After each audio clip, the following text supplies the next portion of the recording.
በመካከለኛው ምስራቅ ሰማይ ስር የታሪክ መጽሐፍት ሊዘግቡት ከሚችሉት በላይ እጅግ አስፈሪና ደም አፋሳሽ ድራማ እየተከናወነ ይገኛል። የዛሬው ቀን የሰው ልጅ በሰላም ተኝቶ በሰላም ባልዋለበት በዚህ በረጅሙ የሌሊት ጨለማ ውስጥ አሜሪካና እስራኤል በጋራ በሰነዘሩት መጠነ ሰፊ ጥቃት የዓለም ፖለቲካዊ መልክ ዳግም እንዳይመለስ ሆኖ ተቀይሯል። ይህ ጦርነት ከተቀሰቀሰ ገና 3 ሳምንታት ብቻ ያስቆጠረ ቢሆንም ያስከተለው ውድመትና የፈሰሰው ደም ግን ለዘመናት ሊሽር የማይችል ጠባሳ ጥሏል። በተለይም ባለፉት ጥቂት ሰዓታት ውስጥ ከቴህራንና ከቴል አቪቭ የሚሰሙት መረጃዎች ቀጠናው ወደማይመለስበት የጥፋት አዘቅት ውስጥ መግባቱን በግልጽ ያሳያሉ። የእስራኤል መከላከያ ሚኒስትር እስራኤል ካትዝ ማክሰኞ ዕለት በሰጡት መግለጫ የኢራን የጀርባ አጥንት ናቸው የሚባሉት 2 ቁልፍ መሪዎች መገደላቸውን ይፋ አድርገዋል። እነዚህ መሪዎች የኢራን ከፍተኛ የደህንነት ባለስልጣን አሊ ላሪጃኒና የባሲጅ ሚሊሻ መሪ ጀነራል ጎላም ሬዛ ሱሌማኒ በአንድ ሌሊት የአየር ድብደባ ተወግደዋል ተብሏል። አሊ ላሪጃኒ በኢራን ፖለቲካ ውስጥ ትልቅ ግርማ ሞገስ የነበራቸው ከአውሮፓ እስከ አሜሪካ ባሉ የኒውክሌር ድርድሮች ላይ የኢራን ድምፅ ሆነው የቆዩ የካሚኒ ቀኝ እጅ ነበሩ። የእሳቸው መገደል የቴህራንን የዲፕሎማሲ ግንብ አፍርሶታል። በሌላ በኩል ጀነራል ሱሌማኒ በኢራን የውስጥ ደህንነትና በአፋኝነቱ የሚታወቀውን የባሲጅ ሚሊሻን የሚመሩ የብረት እጅ ነበሩ። በዜጎች ላይ የሚፈጸመውን ጭቆና ሲያስተባብሩ የቆዩት ጀነራል መገደላቸው የኢራን መንግስት በውስጥ አመፅ እንዳይናወጥ የነበረውን የመከላከያ ጋሻ ሰብሮታል። ይህ ሁሉ እየሆነ ያለው የኢራን መንፈሳዊ መሪ አያቶላ አሊ ካሚኒ ጦርነቱ በተጀመረ በመጀመሪያው ቀን መገደላቸውን ተከትሎ ነው። የ86 ዓመቱ አዛውንት መሪ መገደል በኢራን ታሪክ ውስጥ ታይቶ የማይታወቅ ድንጋጤን ቢፈጥርም አዲሱ ተተኪ መሪ አያቶላ ሙሽታባ ካሚኒ ግን ይበልጥ ጽንፈኛና ጦረኛ አቋም ይዘው ብቅ ብለዋል። ሙሽታባ ካሚኒ እስካሁን በአካል ባይታዩም በሰጡት የመጀመሪያው የውጭ ጉዳይ መመሪያ አሜሪካና እስራኤል ተንበርክከው ሽንፈታቸውን እስካልተቀበሉና የደም ካሳ እስካልከፈሉ ድረስ ሰላም የሚባል ነገር አይታሰብም በማለት ዓለምን አስደንግጠዋል። ይህ ንግግር ለዓለም አቀፉ ማህበረሰብ ግልጽ መልእክት ነው። ኢራን እስከ መጨረሻው ጠብታ ለመፋለም ቆርጣ ተነስታለች። በዚህ የጦርነት ማዕበል ውስጥ የገልፍ አረብ ሀገራት ዋነኛ ሰለባ ሆኗል። የኢራን ሚሳኤልና የድሮን ውርጅብኝ በሳውዲ አረቢያ፣ በተባበሩት አረብ ኤምሬትስና በኳታር ላይ አርፏል። በተለይም የዓለም የንግድና የቱሪስት ማዕከል የሆነችው ዱባይ የኢራን ሚሳኤሎች በሰማይዋ ላይ ሲንቀሳቀሱ በድንጋጤ አየር ክልሏን ለመዝጋት ተገድዳለች። በአቡዳቢ ላይ በደረሰው የሚሳኤል ጥቃት የንጹሐን ዜጎች ሕይወት መጥፋቱ ጦርነቱ ከወታደራዊ ኢላማዎች አልፎ ወደ ሰላማዊ ሰዎች መንደር መግባቱን ያሳያል። የገልፍ ሀገራት ለዘመናት የገነቡት የኢኮኖሚ ብልጽግና በአንድ ጀንበር በኢራን የጥፋት መሳሪያዎች ስጋት ላይ ወድቋል። የዓለም የነዳጅ ዋጋ በአሁኑ ወቅት ሰማይ ነክቷል። የብሬንት የነዳጅ ዋጋ ከአንድ በርሜል $100 በላይ ማለፉ በዓለም ዙሪያ በሚገኙ ድሃ ሀገራት ላይ የረሃብና የዋጋ ግሽበት ስጋትን አንዣቧል። ኢራን በዓለም የነዳጅ ማስተላለፊያ የደም ስር በሚባለው የሆርሙዝ ወሽመጥ ላይ የፈጠረችው እገዳና ጥቃት የዓለምን ኢኮኖሚ አንቆ ይዟል። ፕሬዚዳንት ዶናልድ ትራምፕ ይህንን ወሳኝ መስመር ክፍት ለማድረግ ዓለም አቀፍ ጥሪ ቢያቀርቡም የዓለም ሀያላን ሀገራት ግን ከዚህ መውጫ ከሌለው ጦርነት ጋር ለመቀላቀል ያላቸው ፍላጎት እጅግ ዝቅተኛ ነው። የአውሮፓ ሕብረት የውጭ ጉዳይ ፖሊሲ ኃላፊ ካጃ ካላስ እንዳሉት ማንም ሀገር ልጆቹን ለሞት ወደ ሆርሙዝ ወሽመጥ ለመላክ ዝግጁ አይደለም። ይህ ደግሞ አሜሪካ በቀጠናው ያላትን የበላይነትና የህብረት ጥንካሬ ጥያቄ ውስጥ ጥሎታል። በሌላኛው ግንባር የሊባኖሱ ሂዝቦላ ከኢራን በሚያገኘው ትዕዛዝ መሰረት በእስራኤል ሰሜናዊ ክፍል ላይ የእሳት ናዳ እያዘነበ ይገኛል። እስራኤልም በተራዋ ቤሩትንና ደቡብ ሊባኖስን ወደ አመድነት ለመቀየር የሚመስል መጠነ ሰፊ ጥቃት እያካሄደች ነው። ከሊባኖስ ህዝብ 20 በመቶ የሚሆነው ማለትም ከ1 ሚሊዮን በላይ ዜጎች ቤታቸውን ጥለው ተሰደዋል። የእስራኤል ጦር ወደ ደቡብ ሊባኖስ ምድር ዘልቆ መግባቱ ጦርነቱ ወደ መሬት ወረራ መሸጋገሩን በቀጣይ ሳምንታትም የከፋ ደም መፋሰስ እንደሚኖር ያመለክታል። የእስራኤል ጦር ኢታማዦር ሹም ሌተናል ጀነራል ኢያል ዛሚር ዓላማችንን እስክናሳካ ድረስ ወደ ኋላ አንመለስም ማለታቸው ለዲፕሎማሲያዊ መፍትሄ በር መዘጋቱን ያሳያል። ኢራን ውስጥ ያለው ሁኔታ ግን ይበልጥ አሳዛኝና አስፈሪ ነው። በቴህራንና በሌሎች ከተሞች ያለው የኢንተርኔት አገልግሎት በመቋረጡ ምክንያት የህዝቡ ጩኸት ለዓለም እንዳይሰማ ታፍኗል። ሆኖም የኢራን ቀይ ጨረቃ ማህበር የሞቱ ሰዎች ቁጥር ከ1300 በላይ መሆኑን ቢገልጽም የውስጥ ምንጮች ግን ቁጥሩ ከዚህ እጅግ እንደሚበልጥ ይገምታሉ።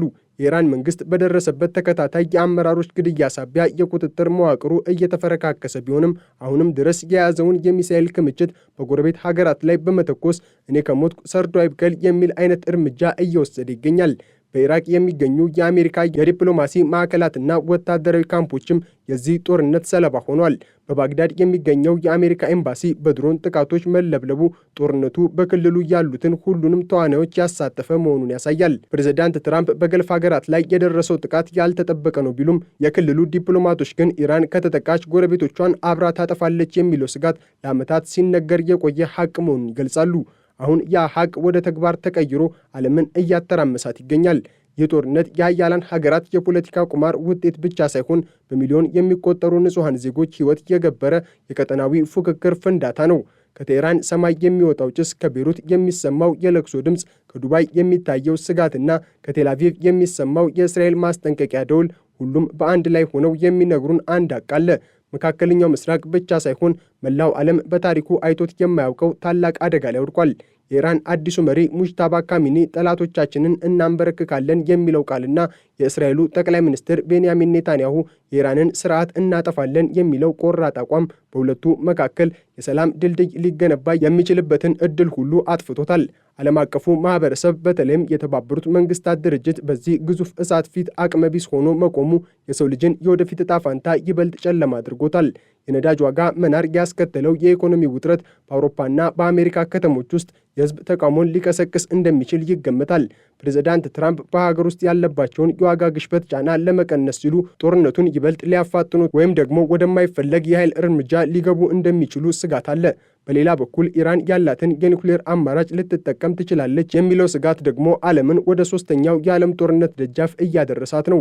በመካከለኛው ምስራቅ ምድር ላይ እየታየ ያለው ክስተት ተራ ጦርነት ሳይሆን የምድርን የኃይል ሚዛን የሚቀይር የመጨረሻው ዘመን የሚመስል የጥፋት ድራማ እየሆነ መጥቷል። በአውሮፓውያኑ የካቲት 28 ቀን 2026 ዓ.ም የተጀመረው ይህ እሳት ዛሬ ላይ ሲደርስ መላውን ዓለም ወደማይቀረው የኢኮኖሚና የደህንነት ቀውስ ውስጥ ከቶታል። እስራኤልና አሜሪካ በጋራ በወሰዱት እርምጃ የኢራን መንፈሳዊ መሪ አያቶላ አሊ ካሚኒ መገደላቸውን ተከትሎ የፋርስ ምድር የቁልቁለት ጉዞዋን ጀምራለች። ሆኖም ይህ የሀያላን ሀገራት እርምጃ ሰላምን ከማምጣት ይልቅ ቀጠናውን ወደማይታወቅ የጨለማ ምዕራፍ መርቶታል።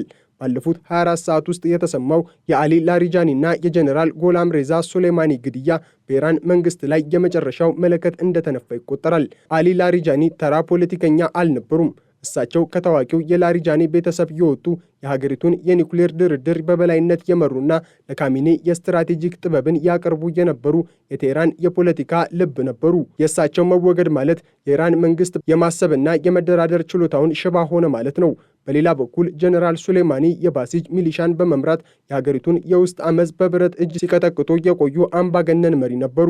የባሲጅ ኃይል ለኢራን መንግስት ህልውና የጀርባ አጥንት ነው። ይህ አጥንት አሁን ተሰብሯል። የባሲጅ አባላት መሪያቸውን ማጣታቸው በቴህራን ጎዳናዎች ላይ የሚቀጣጠለውን ህዝባዊ ቁጣ ለመቆጣጠር የነበረውን አቅም በእጅጉ ያዳክመዋል። ይህ በእንዲህ እንዳለ አዲሱ መንፈሳዊ መሪ አያቶላ ሙጅታባ ካሚኒ የወሰዱት ግትር አቋም ዓለምን ይበልጥ ስጋት ላይ ጥሏታል። ሙጅታባ ካሚኒ ከአባታቸው የባሰ ጽኑና ለሰላም እጅ የማይሰጡ መሆናቸውን በመጀመሪያው መግለጫቸው አረጋግጧል። አሜሪካና እስራኤል ተንበርክከው ሽንፈታቸውን እስካላመኑ ድረስ ሰላም የሚባል ነገር አይታሰብም የሚለው ንግግራቸው ለዲፕሎማሲያዊ መንገድ በር የዘጋና ጦርነቱን እስከ ጥፋት ድረስ ለመቀጠል የወሰነ መሆኑን ያሳያል። ይህ አቋም ኢራንን ብቻ ሳይሆን መላውን ዓለም አቀፍ ማህበረሰብ በነዳጅና በምግብ እጥረት እንዲቆላ የሚያደርግ የሞት ግብዣ ነው። የሆርሙዝ ወሽመጥ የዓለም የነዳጅ ንግድ የልብ ትርታ በአሁኑ ወቅት የኢራን የሚሳኤልና የድሮን ሰለባ ሆኗል። ኢራን በዚህ ወሽመጥ ላይ የምታካሄደው እገዳና በጥይት የተለበለቡ የነዳጅ ጫኝ መርከቦች የዓለምን ኢኮኖሚ አንገት አንቀው ይዟል። የብሬንት ነዳጅ ዋጋ ከ$100 በላይ መዝለሉ ብቻ ሳይሆን በቀጣይ ቀናት ወደ $150 ሊያሻቅብ ይችላል የሚለው ግምት በታዳጊ ሀገራት ላይ የረሃብና የትርምስ ጥላን አጥልቷል። ፕሬዚዳንት ዶናልድ ትራምፕ የዓለም ሀያላን ሀገራት የጦር መርከቦቻቸውን ወደ ሆርሙዝ ወሽመጥ እንዲልኩ ያቀረቡት ጥሪ በብዙ ሀገራት ተቀባይነት አለማግኘቱ የአሜሪካን የዓለም አቀፍ መሪነት ሚና ጥያቄ ውስጥ ከቶታል። አውሮፓውያን መውጫ ለሌለው ጦርነት ልጆቻችንን አንሰጥም በማለት የያዙት አቋም በምዕራባውያን ህብረት መካከል ትልቅ ስንጥቅም ፈጥሯል። በተባበሩት አረብ ኤምሬትስ፣ በሳውዲ አረቢያና በኳታር ሰማይ ላይ የሚታዩት የፍንዳታ ብልሽታዎች የኢራን የበቀል እርምጃ ምን ያህል ሰፊ መሆኑን ያሳያሉ። የዱባይ አየር ማረፊያ ለጊዜው መዘጋቱ የዓለም አቀፍ ትራንስፖርትና የቱሪዝም ዘርፍ ላይ ከፍተኛ ድንጋጤም ፈጥሯል።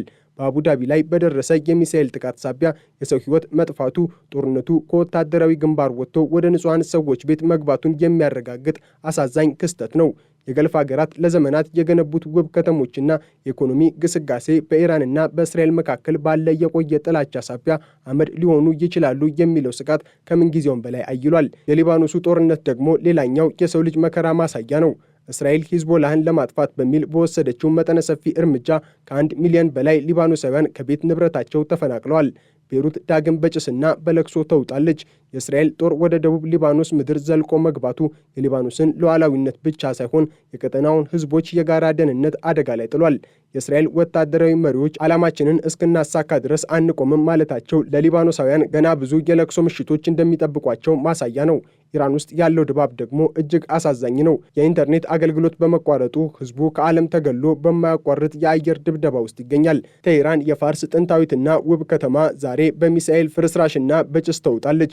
ከ1300 በላይ ሰዎች መገደላቸውን የሚገልጸው የዓለም አቀፉ ቀይ ጨረቃ ሪፖርት የበረዶ ግግር ጫፍ ብቻ እንደሆነ ይገመታል። በከተሞች ውስጥ ያለው የምግብና የመድኃኒት እጥረት እንዲሁም የወታደራዊ አገዛዝ ጥብቅ ቁጥጥር የኢራንን ሕዝብ በሁለት እሳት መካከል ከቶታል። በአንድ በኩል ከውጭ የሚመጣው የሚሳኤል ናዳ፣ በሌላ በኩል ደግሞ የውስጥ አፈና ሕዝቡን ለከፋ ስቃይ ጠርጎታል። በኢራቅ የሚገኙ የአሜሪካ ዲፕሎማሲ ማዕከላት ላይ የሚሰነዘረው ጥቃት ጦርነቱ ድንበር የለሽ መሆኑን ያሳያል። በባግዳድ የሚገኘው የአሜሪካ ኤምባሲ በድሮን ጥቃት መመታቱ የአካባቢው ሚሊሻዎች የሚያሳዩት እንቅስቃሴ አሜሪካ በመካከለኛው ምስራቅ ለዓመታት የገነባችው ተጽዕኖ በአንድ ጀንበር ሊናድ እንደሚችል አመላካች ነው። ትራምፕ ይህንን ጥቃት ያልተጠበቀ ቢሉትም የክልሉ ፖለቲካዊ ሁኔታ ግን ይህንን አስቀድሞ ሲያመለክት ቆይቷል።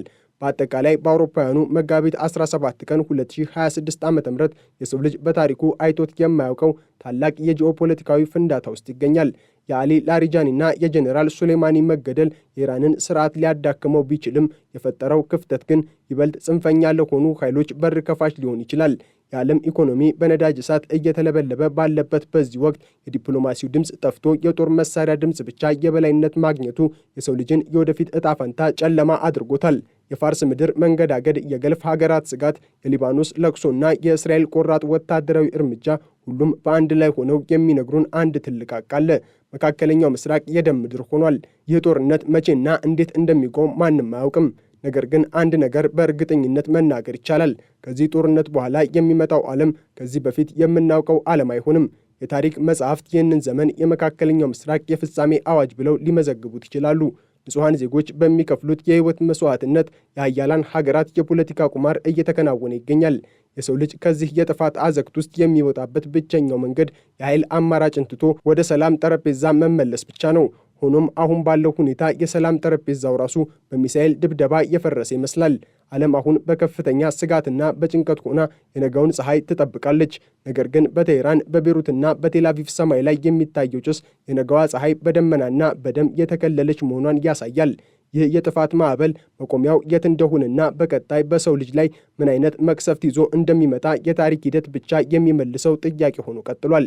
የሰው ልጅ በገዛ እጁ የገነባውን ስልጣኔ በገዛ እጁ እያፈረሰ ያለበት አስፈሪ ወቅት ላይ እንገኛለን።